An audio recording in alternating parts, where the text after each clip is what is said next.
అనంతపురం జిల్లాలో ఈరోజు ఇక్కడ రాయదుర్గం మన ఎంఆర్ సార్ గారికి ఒక వినతి పత్రం ఇవ్వాలని వచ్చినాం. వినతి పత్రం ఏమంటే వినతి పత్రం ఇవ్వాలంటే పాపం సార్కి ఏమో అర్జెంటుగా అనంతపురం పని ఉందంట.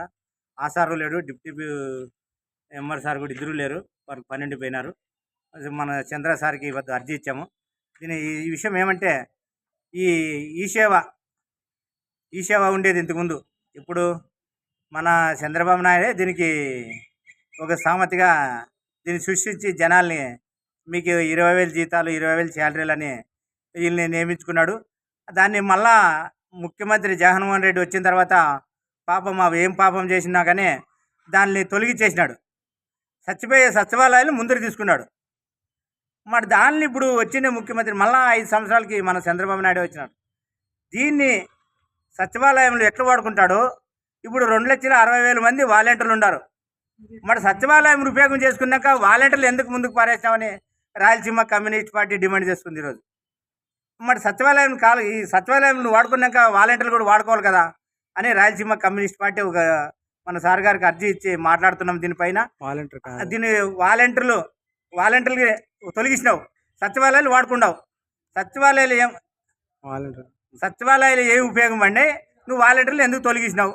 2 దాంట్లో వాడుకోవాలి కదా అని ఈ సేవ నీకు మంచి ముఖ్యమైనది. అది నువ్వు దాన్ని ఏర్పాటు చేసి ప్రజల్లోకి నాడిని పట్టుకొని వచ్చి నాడిని వదిలిండే ఈ సేవలు ఇప్పుడు వీళ్ళు రోడ్డు మీద పడినారు.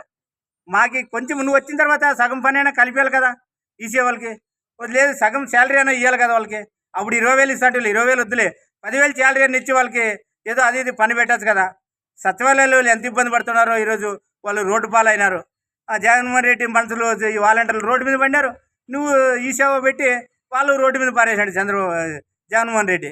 నువ్వు మళ్ళీ ముఖ్యమంత్రి హామీ ఇచ్చినావు కదా, లోకేష్ సార్ కూడా హామీ ఇచ్చినాడు కదా, పవన్ కళ్యాణ్ సార్ కూడా హామీ ఇచ్చినారు కదా. మీరు ముగ్గురు ఏం చేస్తున్నారు? వీళ్ళు జీవోని పట్టించుకోవాలని కదని రాయలసీమ కమ్యూనిస్ట్ పార్టీ డిమాండ్ చేసి ఒక అర్జీ ఇచ్చినాము. లేదంటే ఇంకా దీనిపైన మా రాయలసీమ కమ్యూనిస్ట్ పార్టీ పెద్ద ఎత్తున పోరాటం చేస్తాం.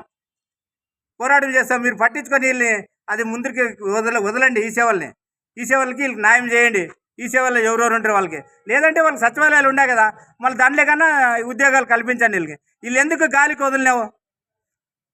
నువ్వే అప్పుడు శాలరీలు ఇచ్చి ఇప్పుడు నువ్వు వచ్చిన తర్వాత నిన్ను మళ్ళీ వాళ్ళ కష్టపడి గెలిపించుకుంటారు కదా, మళ్ళీ ఎందుకు గాలికి వదిలినావని రాయలసీమ కమ్యూనిస్ట్ పార్టీ డిమాండ్ చేస్తుంది.